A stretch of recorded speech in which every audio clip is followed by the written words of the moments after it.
Hello students, आज हम पढ़ेंगे तीसरे मुग़ल बादशाह जलालुद्दीन मोहम्मद अकबर के बारे में। 1556 था 1605। वो लोगों का पैदाइशी बादशाह था और वो बजा तौर पर तारीख़ के अजीम तरीन फरमारवाओं में से एक होने का दावा कर सकता है।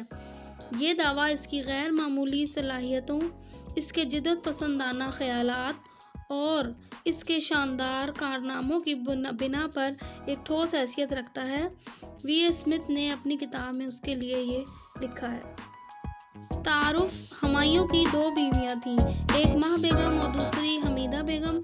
मोहम्मद हकीम की वालदा माँ बेगम थी। हमीदा बेगम जलालुद्दीन मोहम्मद अकबर की वालदा थी, यानी अकबर की वालदा का नाम हमीदा बेगम था। अकबर 15 अक्टूबर